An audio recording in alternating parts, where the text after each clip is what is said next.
Well, good morning. This is Tampa Home Talk. Today's show is very exciting. We're going to learn the difference between an inspection and an appraisal, and this is also a client's guide to our off-air number, which is 813-377-2775. Wait, I don't think that was supposed to be part of the title, was it, Adam? No, I think one line was one thing and the other next line was off-air number. But that's great. It is a client's guide to our off-air number, because if you want an appraisal, you need to text the word appraisal to 813-377-2775. That is a great client's guide on how to get an appraisal. What if I wanted an inspection? Well, if I wanted an inspection, I would text inspection to 813-377-2775. What about insurance? Yeah. Again, I would text insurance to 813-377-2775. That is our off-air number. That is how you can reach all of us. And well, I was thinking to buy or sell a home, I would want to text Realtor to 813-377-2775. I think that'd be a great idea. That way we can get a hold of Katrina. Whoa, wait a minute, guys. All these phone numbers. No, it's the same phone number. Where is Katrina? Well, from what I understand, she loved all of my Australia stories so much she went there. As simple as that. Katrina just went to Australia. That is what I'm going to be telling people until she gets back and tells us otherwise. That's all you have to say for the host of the show that left you alone with the reins of a whole candy store. Well, don't leave me alone. I'm here with Adam Talley from Talley Insurance and Danielle Evans from Gateway Appraisal Services, Inc. Oh, very good. Okay. Yeah, we got this. Never mind. And now we've started the show with a client's guide to our off-air number, which was a very thorough guide. Now we're just going to jump right into the meat and potatoes on the difference between an inspection and an appraisal. And I'm going to break down inspection into actually two pieces. There's the home inspection and the 4-point inspection. Two different types of inspections. A lot of confusion from the buyers of homes on that. So we're going to start with talking a little bit about the difference between an inspection and the 4-point inspection. Because from what I understand, they basically look at a lot of the same things, right, Adam? Yep, absolutely. Now the full home inspection, they're usually going into a lot more detail. Now, very recently, Citizens changed what they're looking for in a 4-point inspection, so they are a little bit more mirrored than they used to be. But, that 4-point inspection is all about eligibility. So if a carrier is asking for that, it's usually because the home is over 30 or 40 years old, and they want to make sure it's been updated and it's in good working order before they take on the risk. Now, how many different states do you sell insurance in? Just Florida or? Just Florida. Okay, because I was going to ask because a 40, 50-year-old home up north is a baby. Yeah, and they weather differently up there. The sun doesn't beat them down as much. They're not getting the type of rain and everything else that we are, and it's just a completely different climate, and they hold up a little better. Yeah, so trivia, are we the number 1 state in the nation or number 2 state in the nation behind Hawaii for the amount of rainfall per year? That's a good question. I would probably say number 2 because Hawaii has a rainforest in it. What do you think, Danielle? I think number 2. You're both wrong. So with 62 inches of rain a year, Florida trumps Hawaii, which is 58 inches of rain a year. And learn something new every day, though. Well, that's why I go to trivia every single Wednesday night. That's why I come here to learn what you learned on Wednesday. We're third in population. Yes, we are. Actually, that was not a trivia question from this past week. The trivia question from this past week, which seemed to stump everyone in the room except for me, because I had this question 9 years ago. And it's just also funny. What is the 9th largest state by size, but the least populated state in the United States? And that was the big stumper from this last one that I knew immediately, and no one else in the room did. It has to be Wyoming, huh?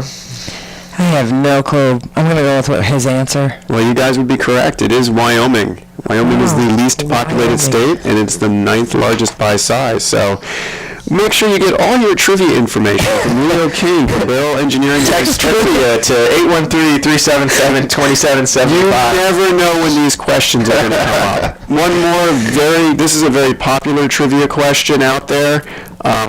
What is, and again, it's related to streets and everything else, what is the most commonly found street out there? The name of it. Maine. First. You're both wrong. It is second. Second. It is second. So Maine That is so true in Bradenton. Maine is actually the 4th park would be third, first would be second, and second would be first. So now I've just confused everyone there. So this is your confused to 877-2775. This has been your trivia moment with Leo Cannyn from Beryl Engineering and Inspection. Speaking of inspection, so we're talking about home inspection with Leo Cannyn. We're talking about insurance inspection with Adam Talley. We're talking about appraisals with Danielle Evans from Gateway Appraisal Services. So let's start with what a home inspection is. Which is amazing to me that it's a great idea. It's one of your largest investments that you'll ever do in your life. But I think vehicles now cost more than houses, especially mobile vehicles that you can turn into a house. But anyway, home inspections are actually optional. Appraisals aren't optional, and depending on the age of the house, the 4-point inspection is not optional. But the device that's going to be used to tear your house apart, let you know materially what's wrong with the house. If it has serious issues, that part's optional. And if it was me and I was spending $300,000, $400,000, $500,000 on an investment, go and do a little research, and that's what the home inspection is. That's that little bit of research. Whereas the 4-point inspection is just like this checklist, right? It's just it's a checklist. It's the 4 systems of your home, right? Your roof, your AC, your electrical, and your plumbing. Right, where the home inspection is going to be your attic, your crawl space, your interior, your exterior, and your fireplace. And not that there's a lot of fireplaces out there, but it's kind of interesting because the 4-point is going to cover most of those same components. So, I guess and what we see sometimes is, people that are buying a new house will send us their full home inspection. Oh, no, you don't want to do that. He has to just close at that point. And the issue with that is it doesn't always, the full home inspection doesn't always talk about when it was replaced. It just talks about the wear and tear on it, so to speak. So it's not as, it doesn't really work as well for insurance. Plus, that's not something you'd want to send to an underwriter because, the home inspection does nitpick a little bit as far as what's in there, because the buyer wants to know what they're getting into.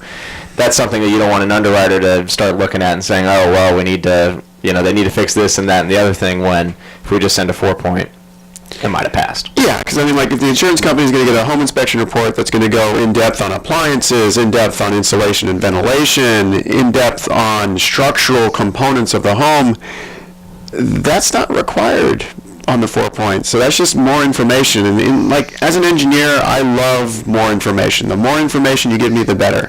But if I'm an insurance company looking to write risk, the less information you give them, the better. It's I want the bare minimum. Here's a 4-page checklist. That's the bare minimum. That's what you're getting, Mr. and Mrs. Insurance Company.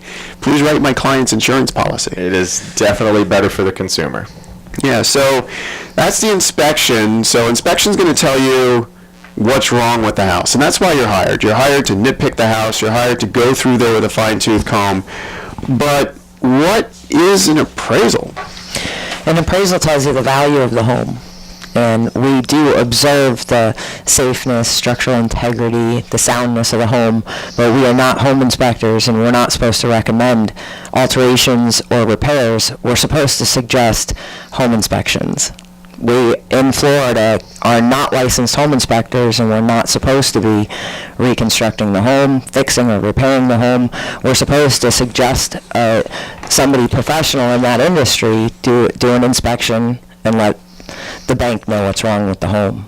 We tell you what the value of the home is. So when, for those people that may not know, how do you calculate the value of that home? What type of, procedures are you doing? We use other comparable sales, other homes that have sold within the market, and we try to find the most similar in age and condition, and assess accordingly, make adjustments accordingly to find the most comparable sales.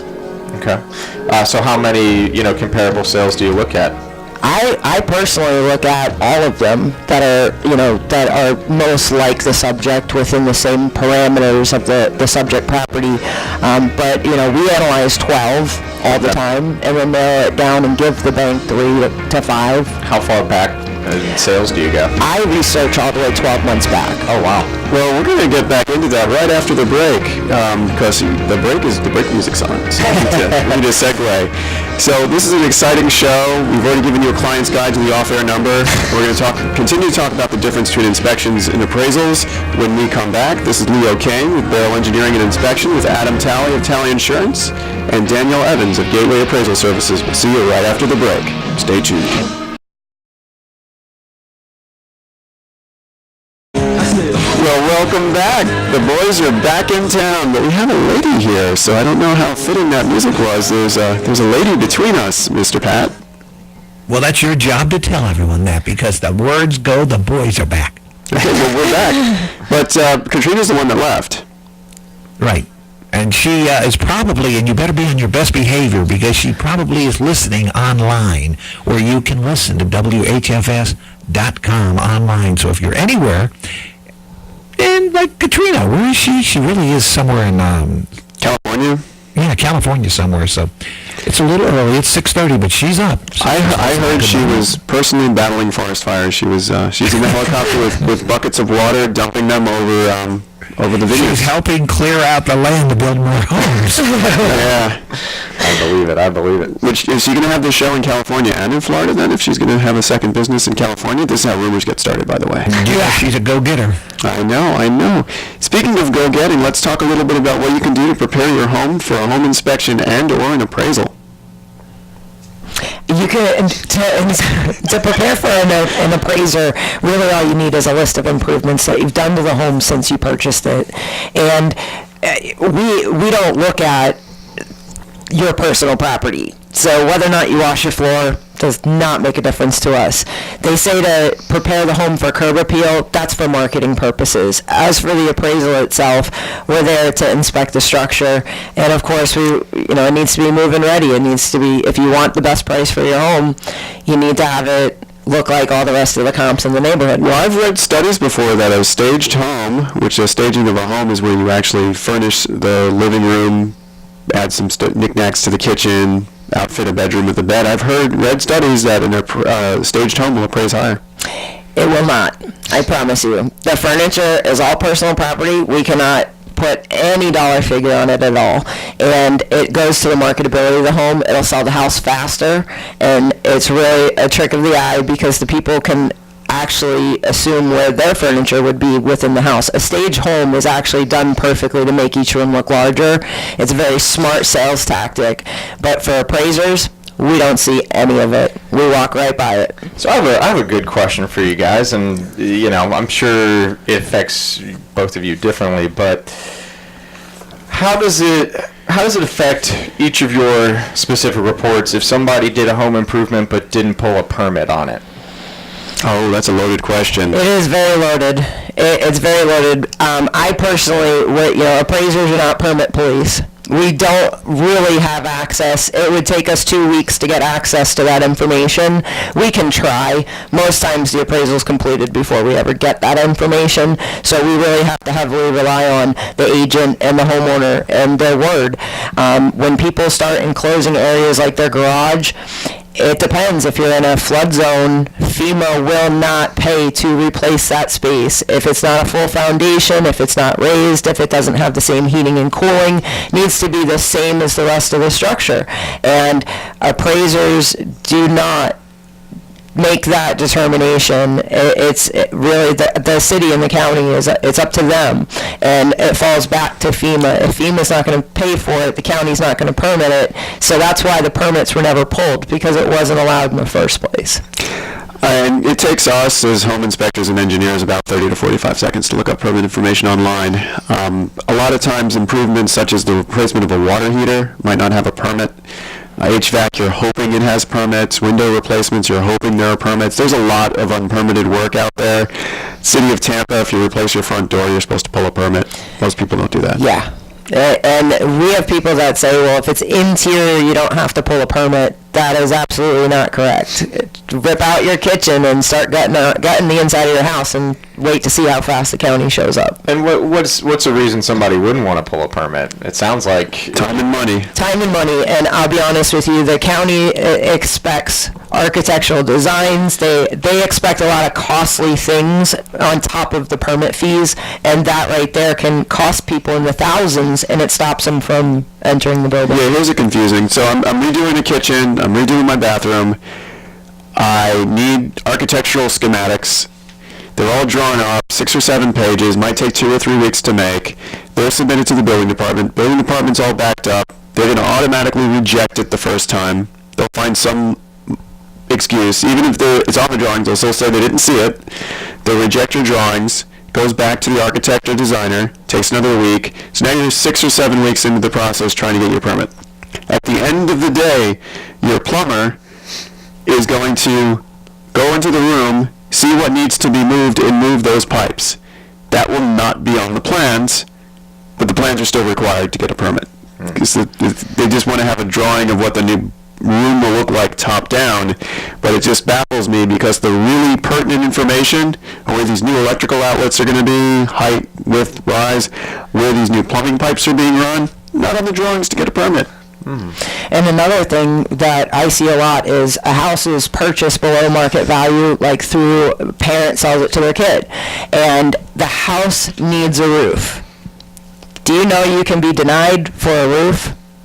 There's a thing called the 50% rule. Anywhere in a flood zone in Pinellas County and Pasco County and quite a few counties, you can only improve your home 50% of the structure's depreciated value.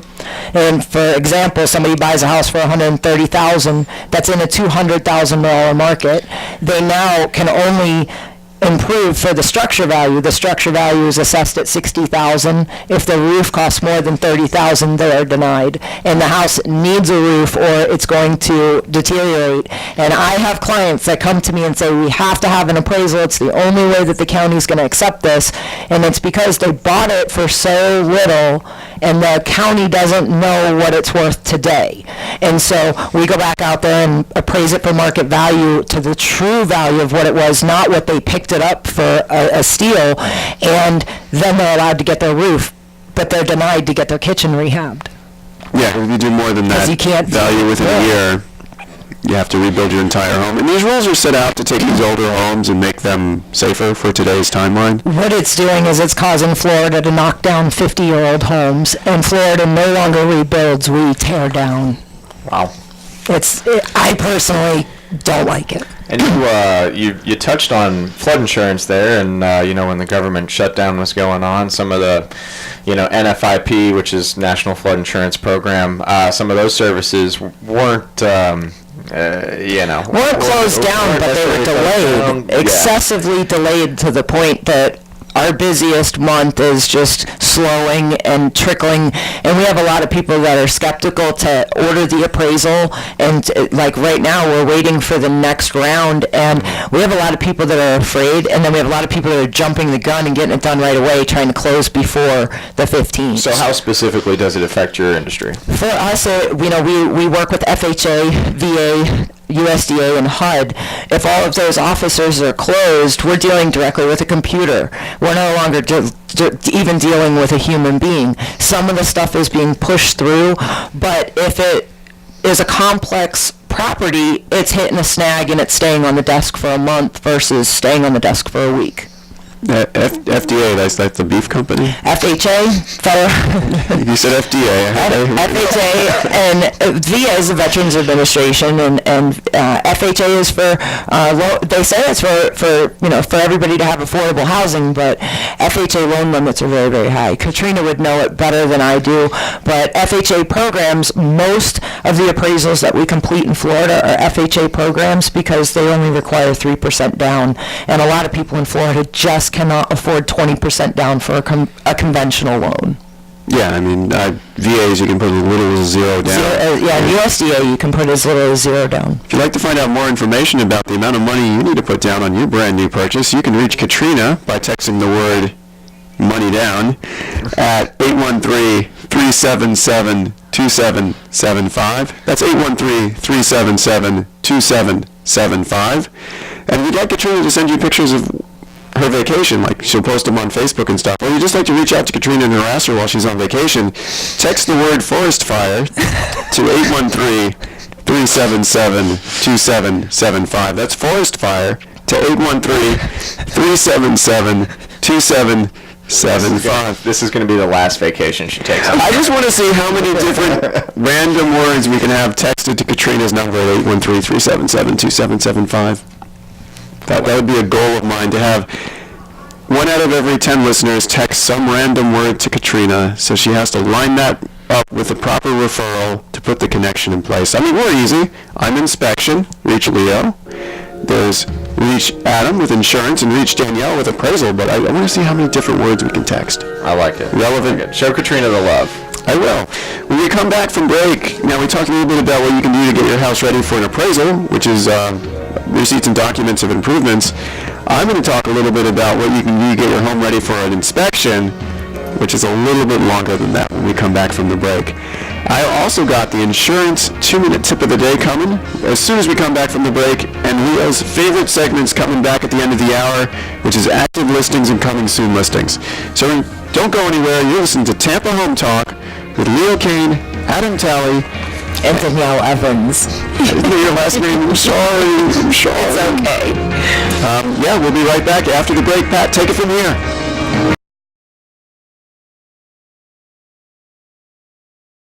Good morning. You're listening to Tampa Home Talk with Leo Cannyn, Danielle Evans, and this is Adam Talley with Talley Insurance with your 2-minute tip of the week. And this week, I want to talk about some of these older homes, these early 20th century homes that have been converted into a commercial building, okay? We've had a lot of customers recently who've come to us and they thought they didn't have any options. There are actually many carriers that will insure those properties, and we can do that and save you money. But one of the key things with that is, just like on these homes, they need to have updates as well. So if you are thinking about purchasing one of these converted houses, you definitely need to think about getting a commercial inspection, and that's something that Leo can help you with. Do you want to dive into maybe what that would entail differently than a home inspection? Well, yeah, and if you're looking for a commercial inspection, you need to text the word commercial to 813-377-2775. That's 813-377-2775. Yeah, there's a little bit of a myth out there that the commercial inspection and the residential inspection are different. But in reality, if you're dealing with just a 4,000 square foot or under house that's been converted, or an office park like we're currently sitting here up in Katrina Madewell's office, you're still inspecting a building, and actually the commercial inspection's a little bit easier because you don't have to deal with there's not a bunch of bathrooms in this place, it's just a bunch of offices, so they actually become easier. But there is a myth that the commercial inspection's more difficult. Where the commercial inspection gets more difficult is warehouses, 3-phase electrical, that's like commercial kitchens, things of that nature. Yeah, then your commercial inspection needs more of a specialist like us who do both engineering and inspection. But for the most part, a converted 1920s house like the ones on Oak Street that I know are for sale, those are just big houses, and those are actually easier to inspect because they're office layout. Yeah. So it's kind of a myth that there's a difference between the commercial and the residential on the inspection, to an extent. Well, kind of once a house, always a house to a certain point, right? But footprint and size, use. I mean, yeah, I love these office parks for the inspections. They're so easy because I'm not dealing with a bunch of bathrooms, not dealing with a bunch of extra equipment, and there's access to all the rooms. now, when you're going between commercial and residential, do you see that the commercial clients pull permits more or less? What do you think? People will want to save money how people want to save money. So what I see the most of is interior renovations, like Danielle mentioned earlier. Interior renovations without permits, more so on the commercial side. If you're rearranging walls to, let's say, you have an office park like this, let's say we're sitting in a 2,500 square foot building, they're going to reconfigure it so now you have two 1,200 square foot spaces and rent one out. I don't see very many permits with those. Yeah, but full walls put in doors, offices, cubicles, like just like this is set up. Like when they got it, it was an empty box with just a bathroom in it, and they put all this in. And most of the time, we see that there's no permits pulled. The exterior commercial doors, the companies don't even pull permits. Yeah, I was talking with a window manufacturer on Monday, and he didn't know he needed to pull permits, and this is for windows. For windows. Yeah, Windows is like, they go crazy for Windows. They're like, we want to see that they're not changing the shape. We want to see the Florida product approval numbers. We want to see the Miami-Dade NOA, the notice of acceptance. We want to see the firstborn sons and daughters. And you birth better have certificate those of the- fingerprints on file. Yeah, for replacing a window. It's like I've seen roofs go through faster than I've seen. You can pull a roof permit over the phone in the middle of the night, drunk. But if you want a window replaced, forget it. Forget it. You need like a stack of paperwork, show up in person. It's just insane. But windows and roofs, I mean, they're your building envelope, and if one of those fell in a hurricane, your whole house is going to collapse. Well, and that's, you speak about the Miami building codes. Those all came from Andrew when we didn't have stringent building codes, and there was a lot of devastation. And nowadays you'll see, I mean, Florida has some of the strictest building codes in the entire world because of all the hurricanes that we've had. Here's some interesting trivia for you. So Hurricane Andrew happened in 1994.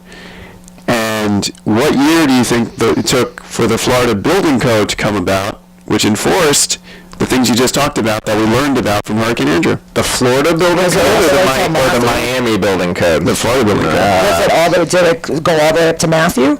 Like within the last 3-4 years? No, when did the Hurricane Andrew from 1994 devastated Miami? Okay. And then from that, they wanted to create the Florida Building Code. So the Florida Building Code was going to be how Florida was going to be different than the Standard Building Code, which was the 10-state Standard Building Code. So what year, if there was 1994 immediate need to have a stricter building code, what year did the Florida Building Code come out? Was it 99, 2000? Or not yet at all? 03. You are correct. 2003? 2000, actually, it's March 2nd, 2002. 2. Yeah, 2002 to 2003. The code was actually written in 2001, but it wasn't actually put into effect until 2003. So it took almost 9 years after Andrew to get these better building codes in effect. Now, I think FEMA is cracking down since everybody thinks it's because of Irma. It has nothing to do with Irma. It has to do with Matthew and Hermine, and FEMA came down and they got killed. They were paying for spaces that were permitted that shouldn't have been permitted, and they really slapped the wrist of a couple of the counties here, and we're definitely getting stricter with the permitting because of it. Well, Miami really started all they didn't wait till 2003. What was that, 95, 96 when they adopted all of them? Which one? Miami? Miami adopted, no, they needed to wait for they had their own. I'm not on the wind mitigation because you can show that if it was in Miami past 95, 96. That's true. Okay. Yeah, because they did start upping it there, the Miami building code. But it's just, it was weird. We had a client actually last week that called me. I am now helping bring the circus to Miami. Oh. Because Miami wouldn't permit their tent. That's pretty good. So I had to create a 12-page architectural rendering. I had an architect render it, but I had to I had to do calculations on tent spikes and things of that nature. The exciting part about this was I was allowed to rate the structure for up to 90-mile-an-hour winds. So if there's a hurricane, you can still go to the circus as long as it's Category 1. I like that. But it's some of the silliness I don't understand. It's like, okay, the hurricane's coming. You're obviously not going to have the circus. You're obviously not going to have your tent up. It's a temporary structure. You just take it down. But I'm personally helping bring the circus to Miami. Sometimes when it comes to all the, all the red tape you have to go through, some of those people that put that stuff in place, they're a little allergic to common sense sometimes. It's just funny to me. I mean, I will gladly help bring the circus wherever it needs to go into Florida and help you get your tents approved. If you have a tent you would like to have erected and you need a permit, make sure you text the word tent to 813-377-2775. That's text the word tent to 813-377-2775. And if you would like to have a box of cookies delivered to Katrina, make sure you text the word cookie to 813-377-2775, and we will make sure, if you text the word cookie to that number, I will make sure that a box of cookies will get to Katrina. What a swell guy. Oh, you have to do what we need to do. Now, we'll check to make sure the word cookie was text to 813-377-2775. No text, no cookie. Fair enough. Let's dive back into the appraisals and everything here now. Danielle, what is the one thing that if say I have a house and I want to sell it, but I have a really limited budget, I can't just go out and, redo the entire home. What's the one thing that me as a homeowner could do to increase the value of my home? Pretend that you're the buyer. The one thing that a buyer wants is a clean space. It doesn't have to be completely overhauled and improved. It needs to be spotless. It needs to be welcoming and inviting. And a lot of people leave their piles of laundry in the corner, and there are Facebook groups dedicated to the worst MLS photos imaginable.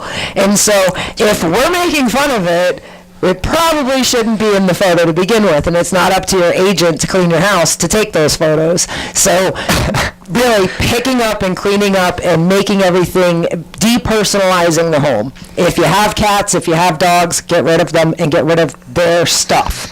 And same with kids. Like, you need to depersonalize the home and make it inviting for anybody. Sell the kids, sell the pets. I love it. She took Bob Barker's get your pet spayed or neutered and took it one step further. Just get rid of your pets. You Just take them out of the equation. For when the house is being shown, you want to remove the pets and take their dishes with them. Take the cat litter with you. You don't want anybody to know that you have animals in that house. And that comes down to make sure it's clean, because if you think they're picking at your style and design, they're going to pick a lot worse at what you don't clean, and it could deter them from buying the home. So does the barking rabid dog influence your appraisal? It does not do anything to me. I play with all the dogs at my inspections, but a buyer does not want that annoyance. So on an appraisal, if what's something, physical to the home that we could change on an appraisal that would, help increase the appraised value? That goes into upgrades and the environment, the other comps around you. Mm-hmm.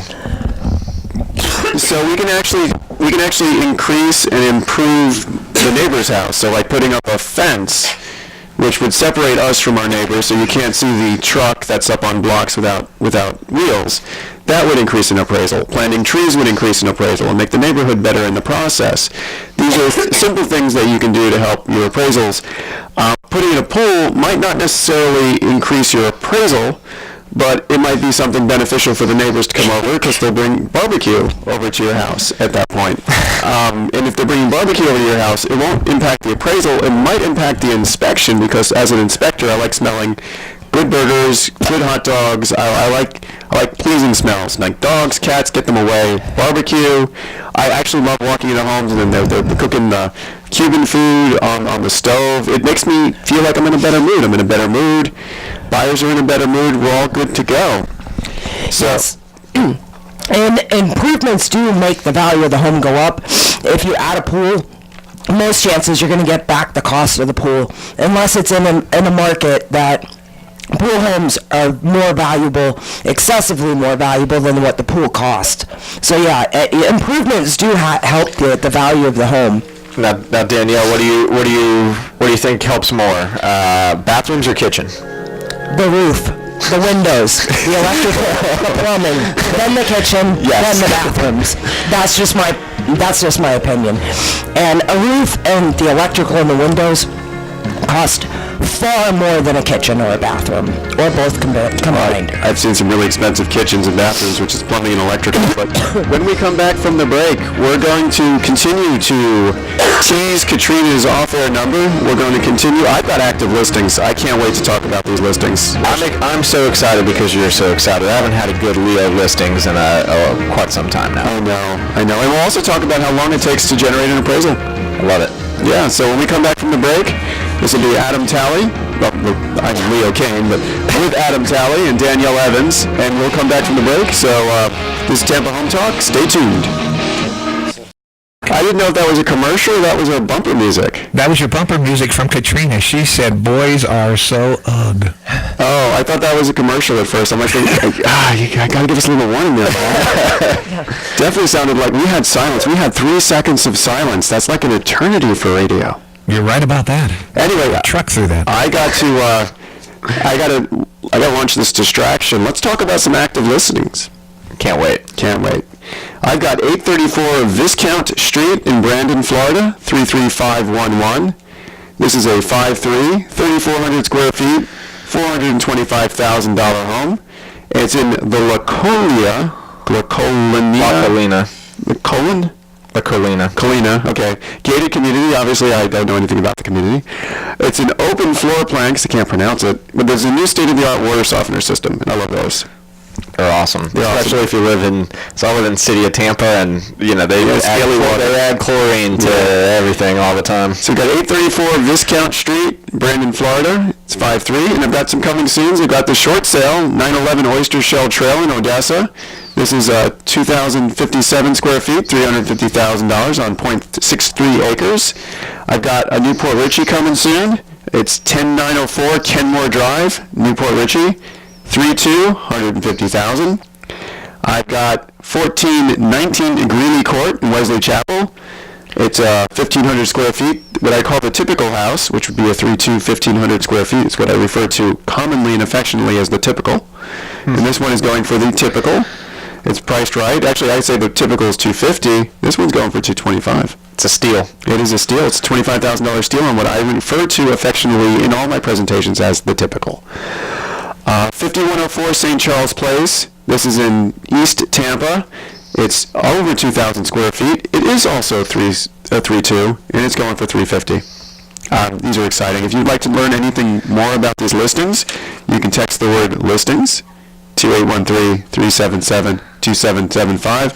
And please, if you're listening right now to Leo Cannyn on the air, make sure you text a random word to 813-377-2775. I'm really trying to see how many random words we can get texted to Katrina while she's on vacation. She will follow up with each and every one of you, and if you text the word cookie, I will get her a box of cookies.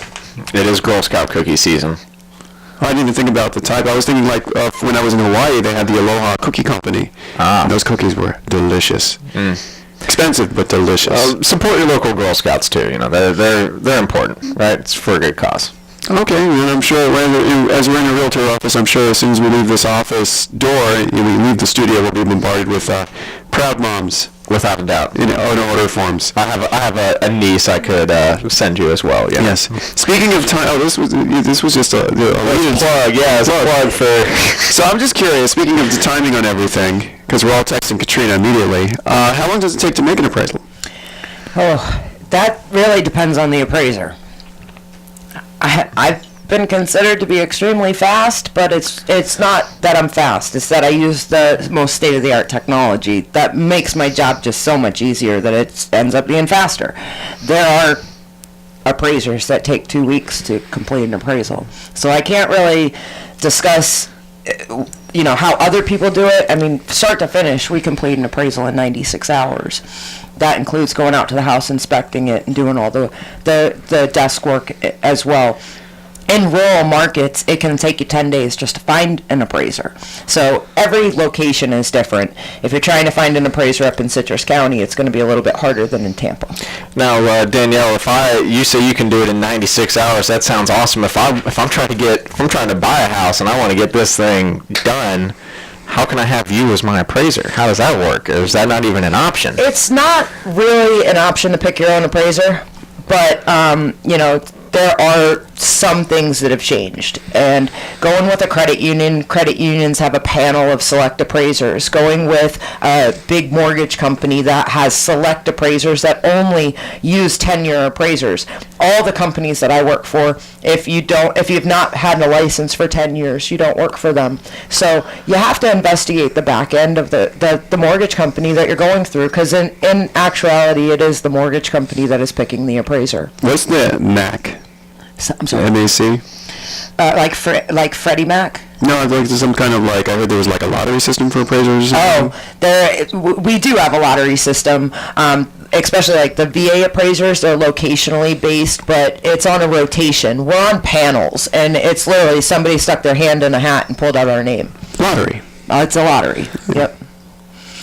So if they pull your name out of the hat, does that mean you're not going to, you go at the bottom of the line again, or it's just kind of all luck random, of and the it draw? goes based on location a lot. They want Okay. the closest appraiser to the subject property, so they don't really want us going more than 20 miles. I'm certified to appraise in the entire state of Florida, but the mortgage companies are not going to send you hours away. That's your doorbell. And here's your 2-minute tip of the week, which will take place in 90 seconds. So the reason why you'd want an appraiser that's geographically located near the properties is if they're familiar with the neighborhoods and they're familiar with the comps, they're going to be able to put their reports together faster and more accurate. Yes, definitely. And it's all about speed and accuracy. And that's your tip of the day. Make sure that you go local. You hire people like Adam Talley for your insurance, Danielle Evans for your appraisals, and Leo Cannyn for your inspections, because we're local. We know these markets. We know these markets really well. We're here to treat you. Katrina also knows this market. She's been buying and selling commercial and residential real estate now for 20 plus years. That's why buy local, stay local, you get speed, you get accuracy, you get that customer service. You don't get that with the big box. If I went to the Appraisers R Us or a Home Insurance Depot, I'm not going to get the same level of customer care that I would if I went to Adam Talley. That's very, very true. And that is your 90-second tip of the week. Well, thank you. I appreciate that. That was a really nice outro, if you will, there. Good way to end the show today. That was just the doorbell. I know, you know. So, just to recap, we've had a great hour here on the Tampa Home Talk Show. We've learned about the client's guide to our off-air number. We've learned about Danielle Evans with Gateway Appraisal Services, Inc., and how she's different than Leo Cannyn with Beryl Engineering and Inspection. We've even learned that Adam Talley from Talley Insurance has his own inspection that he wants to have done. That can be done by Leo Cannyn, but it's kind of interesting that even he has his own inspections that he wants done. So next week, Katrina will be back. She'll have a box of cookies if certain things happen. And you just have to make sure that you either love where you live or we're going to fix it. See you next week. Good week. Have a good weekend, everybody.